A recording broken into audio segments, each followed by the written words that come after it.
Olá, Ministério Verdade e Vida, Projeto Restaurado Rio de Janeiro. Eu sou Daniel Grandão, do Chile, e tenho 28 anos, né? E hoje eu vou compartilhar essa palavra onde o pastor Marcos me convidou para fazer parte nesse live onde estamos compartilhando cada semana com os jovens da igreja para receber um alimento espiritual que Deus quer nos dar, né?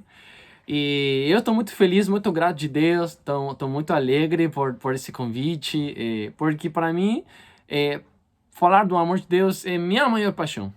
Para mim, eu tenho maior amor do que falar do que Ele fez na minha vida. Eu queria também hoje contar mais um pouco do meu testemunho, queria contar um pouquinho do que Deus tem falado para mim nesse tempo e das coisas que eu acredito que Deus está pedindo para a igreja, né? Hoje a gente vai aprender qual é a importância de ter a revelação correta de Jesus. Eu vou tentar falar em português direito, mas se eu errar alguma palavra, me desculpe, tá? Mas eu tô muito feliz mesmo, porque é Deus que a gente faz, né? É Deus que une nações. Eu hoje estou na Argentina, mas sou do Chile, eu moro no Chile, mas eu estou na Argentina porque eu aceitei um convite que Deus fez na minha vida, onde Ele tem me chamado para cumprir o meu ministério de profissão, sou engenheiro civil, só que chegou num momento na minha vida onde eu tive que escolher a decisão entre seguir a minha vida normal ou aceitar o chamado de Deus. E parece que tem gente que nasce, né, com esse chamado, parece que tem gente que foi marcado por Deus da barriga da mãe, né? E eu acredito que eu fui um desses. Eu acredito que fui uma dessas pessoas que Deus já tinha me apartado, né, para preparar a igreja para a vida do Senhor. E hoje já estou no meu segundo ano aqui em Buenos Aires, Argentina, estudando no instituto que chama-se Missão. É um instituto de treinamento ministerial para líderes jovens que estão se preparando para fazer parte de uma geração de jovens, adolescentes, meninos e também casais que estão se treinando para voltar às suas igrejas locais e levar um tempo de maturidade enquanto ao caráter, um tempo de crescimento enquanto a muitas coisas que tem a ver com caráter, com a Bíblia, e a gente tem que continuar nesse crescimento espiritual. Então, aqui eu tenho aprendido em muitas coisas. Esse aqui é meu segundo ano, como eu falei, e ano passado foi um ano onde, se eu conseguisse falar para vocês tantas coisas, eu acredito que um dia eu vou estar aí falando com vocês, em nome de Jesus. Se for sua vontade, eu vou estar contando mais, extendo o meu testemunho. Porque o primeiro ano para mim foi um ano de restauração. Na verdade, eu nasci em um lar cristão. Meus pais são cristãos, eu sou o terceiro de 4 irmãos. Todo mundo serve ao Senhor e... Só que eu nunca me afastei de Deus, a verdade. A verdade é que eu nunca me afastei, sempre servi a Deus com amor. E só que chega num momento onde a gente tem que tomar uma decisão, né? Aquele encontro que a gente tem com Deus e onde a gente tem que escolher por si mesmo, né? Por sua vontade, decidir, Deus, eu quero que o Senhor entre na minha vida para eu fazer parte desse exército que Deus está preparando de líderes jovens para a vida do Senhor e também preparar a igreja. A gente se prepara para preparar a igreja. E eu aceitei esse chamado com já 27 anos e pouco. Eu fui convidado por meu pastor principal do Chile para vir para a Argentina estudar nesse instituto. E para mim foi um ano passado de restaurar minha identidade como filho de Deus, né? Deus ativou meus ministérios, meus dons, me deu um propósito claro para a minha vida. Eu fiquei muito mais claro e hoje estou mais claro do que Deus quer fazer na minha vida no caminho que estamos na frente. E graças a Deus hoje estou tendo mais claridade do que Deus tem para mim. Mas não foi fácil, porque eu tinha muitas dúvidas, eu tive que tirar muitas telas, tive que tirar os velos de religiosidade, pecados ocultos, de imaturidade. E foi um ano passado, foi um ano de glória. Eu, se conseguisse descrever esse ano, acho que seria um ano de restauração mesmo. Porque Deus tirou coisas de mim, do interior do meu ser, da minha alma, sentimentos que estavam enraizados, e que Deus, e o Espírito Santo ficou tratando o ano completo. Ano onde a minha igreja, a minha família me apoiou, e eu estou com jovens de muitas nações. Tem companheiros brasileiros também, de São Paulo, de Mato Grosso, tem companheiros de Israel, de México, da Argentina, local, da Bolívia, da Espanha, tem companheiros de Guatemala, do mesmo Chile, de Colômbia, de Bolívia, Equador, e muitas nações que jovens são enviados para as suas igrejas para se preparar. E eu queria contar e introduzir esse tema da palavra do Senhor, contando como foi minha vida. Eu queria citar hoje, em compartilhar essa pequena, em poucos minutos, um pouco do que significou para mim essa troca de mente, né? Essa troca de entender que Deus está mudando a revelação da sua pessoa sobre a sua igreja. E eu queria hoje falar mais um pouquinho do que vai acontecer nos últimos tempos com a noiva de Cristo, com a igreja do Senhor. E eu queria levar vocês em Mateus 25, onde disse, é muito curioso, sabe por quê? Porque a Bíblia, em Mateus 24 e 25, são 2 capítulos onde Jesus responde 2 perguntas que seus discípulos fazem para ele. 2 perguntas que marcam o precedente do que vai acontecer mais na frente, antes da vida do Senhor, no tempo de princípio da dores, de falsa paz e segurança e da grande tribulação. E a Bíblia diz em Mateus 24, verso 3, diz: E estando assentado no monte das oliveiras, chegaram-se a ele os seus discípulos, em particular, dizendo, os discípulos dizendo para Jesus, diz-nos, quando serão essas coisas e que sinais haverá da tua vinda e do fim do mundo? 2 perguntas. Ele disse, quando e que sinais? 2 perguntas. E ao transcurso do capítulo 24, Jesus começa a responder aquelas perguntas que iam a nós como igreja nos preparar para aquele dia grande e glorioso, como diz a Bíblia, da volta de Jesus. E do verso 4 ao 14, começa a falar dos acontecimentos que vão acontecer na terra e no coração do homem. Onde diz que muitos se entregarão uns a outros, se levantarão falsos cristos. Diz a Bíblia que muitos apostatarão da fé. Depois do 15 a 28, no tempo de paz e segurança, será um tempo onde acaba esse capítulo no 15, dizendo, desculpa, no verso 14 diz, e será pregado o evangelho em todo o mundo. Então, vários sinais que Jesus responde aos seus discípulos que vai acontecer antes da vinda do Senhor. Ele começa a dar acontecimentos, sinais. E isso, se a gente enumera, são 21 acontecimentos que vai vir na terra e na igreja antes da vinda do Senhor. E é muito curioso, porque quando Deus me falou isso, que logo de Jesus responde essas perguntas, ao transcurso de 24, ele acaba no 24:31, diz, do 29, ele disse, imediatamente após da tribulação, aqueles dias, o sol se escurecerá, né? E logo 30 diz, então, aparecerá a Sinai do Filho do Homem. Ele, passando pelo do 4 até o 30, ele explica que Sinai vai acontecer.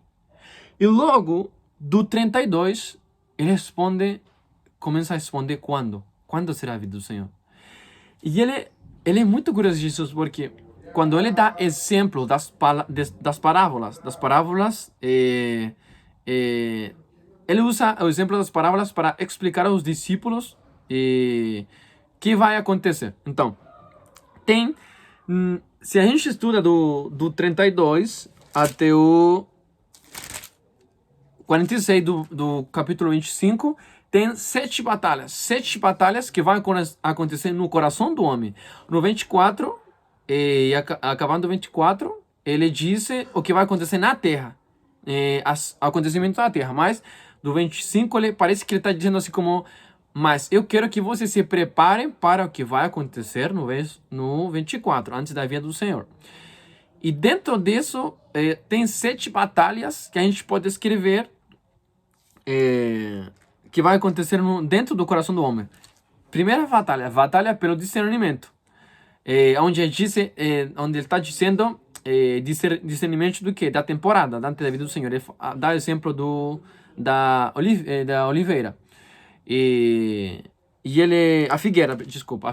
A figueira fala, lembra-se quando dá o fruto a figueira, quando ele vai dar seu fruto. Ele está falando da se preparar para aquele dia que vai acontecer aquilo. Depois ele fala a batalha pelos mensageiros, né?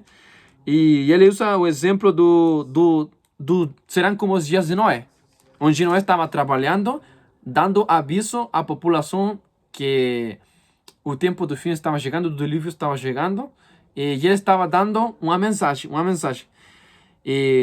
Só que o povo não entendeu, né? Logo disso tem outra batalha, a batalha pela preparação. E nessa batalha, onde Deus nos ensina sobre o pai de família. O pai de família que se prepara para ser cuidado do ladrão que vai vir na noite. Logo disso vem a batalha pela liderança, pela intimidade com Deus. Depois, a sexta é a batalha pela revelação correta de Jesus. E a última é a batalha pelo segundo mandamento. Pelo cumprimento do segundo mandamento. Onde ele está falando das ovelhas, a parábola das ovelhas dos cabritos. Onde ele disse que tudo que a gente faz por ele, pelos nossos irmãos, é como a gente deve sendo para ele. Então é muito curioso, logo de tudo isso que Jesus está falando para eles, aí dentro dessas 7 batalhas, tem uma batalha, que é a sexta batalha, que me chamou muito a atenção. E eu acredito que Deus tenha falado muito para a igreja de nós, né? E eu aprendi que quando a gente não tem a correta revelação de Jesus, a gente não se prepara, né? A gente faz qualquer coisa, não entende seu propósito, não entende seus dons. Quando a gente não entende que Deus é o Pai para nós, a gente tem a revelação correta de quem é Ele para nós e nós para Ele, a gente começa a duvidar quando vem a tormenta. A gente está passando um tempo de quarentena no mundo. E eu acredito que Deus Ele é um Pai de amor, mas ao mesmo tempo Ele diz que Ele é um juiz. Ele é um juiz justo, onde Ele vai dar um movimento na terra assim, para fazer acordar um homem que que a orgulho do homem, que a arrogância do homem tem que cair, para a gente nos fazer entender que a gente depende de Deus. E eu queria dizer essa mensagem para você hoje. Qual é a revelação correta que você tem de Jesus? Porque quando você tem a revelação correta de Jesus, eu quero ficar com um verso muito clave. E diz assim, quando ele está dando a parábola do Senhor, que deixou com suas moedas, né, com os 10 talentos para os seus servos, e ele estava indo embora, ele diz que deixou talentos para os seus servos. E tem um servo que chama de o verso 26 do capítulo 25, que ele respondendo, ele foi mal e negligente. Por quê? O verso 24 diz: mas chegando também o que recebera um talento, disse: Senhor, eu conhecia-te, que és um homem duro, que ceifas onde não semeaste e que ajuntas onde não espalhaste. E atemorizando, escondi na terra o teu talento. Aqui tens o que é teu. Respondendo, porém, o Senhor, diz-lhe: mau e negligente, servo, sabes que ceifo onde não semeei e já junto onde não espalhei. Devias, então, ter dado o meu dinheiro aos banqueiros. E quando eu visse, receberia o que é meu juros. Receberia o que é meu com juros. Então, por causa do que o servo, ele não tinha a revelação correta de quem é Jesus, ele errou. É muito curioso que a Bíblia, nos últimos tempos, Deus nos ensina uma porcentagem. Porcentagem de quê? Que a metade da igreja vai ficar na terra quando Jesus virá, porque não tive a revelação correta de Jesus. É muito exemplo. A gente estuda muito a palavra das 10 virgens. E 5 foram prudentes e 5 sensatas. Então, 5 tinham a revelação correta de quem era Jesus. Eles se prepararam. A noiva se preparou para aquele dia da sua boda. Então, eu pergunto para você: o que a gente está fazendo hoje para se preparar para aquele dia? Essa é a pergunta que Deus está nos levando hoje. E a outra parábola que Deus ensina também está no verso 40 a 41 do capítulo 24 de Mateus, onde ele está falando dos homens no campo, que um será tomado, levado, e outro ficará. Uma mulher estará e outra será levada. Então, hoje a mensagem de Deus é bem simples. E eu queria deixar essa pergunta para você. Qual é a sua revelação a respeito de Jesus? Quem é? Quem é Jesus para ti? Esse tempo para mim tem sido muito de escudriñar a palavra do Senhor, de ler a palavra, de entender que Deus é meu maior amor, que eu fico encantado com a beleza de Jesus. Eu estou ficando maravilhado com seu amor perfeito. Então, eu quero deixar essa palavra para ti que está me escutando do outro lado da tela.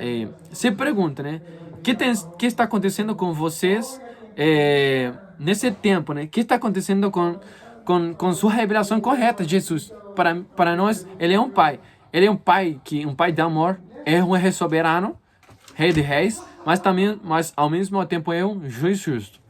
E Deus tem me chamado de dia e de noite a clamar, jejuar, aproveitar esse tempo de quarentena, onde ele nos afastou do mundo, das coisas que a gente estava se enchendo no coração do mundo, para nos separar, tirar as coisas que a gente encheu do mundo, para ele nos encher da sua palavra, da revelação correta de Jesus, de quem é Jesus para a gente. E eu estou muito, assim, bem louco, assim, bem alegre. Por quê? Porque após de 28 anos da minha vida, 27, eu comecei a ter a revelação correta de Jesus. Quando eu fiquei assim, Jesus não era então a pessoa que eu acreditava que era simplesmente um Deus que algum dia viria e tal, eu ia na igreja. Ele está nos levando para um tempo de intimidade com Ele, um tempo de comunhão com Ele, um tempo de revelação, um tempo de saber quem é Ele.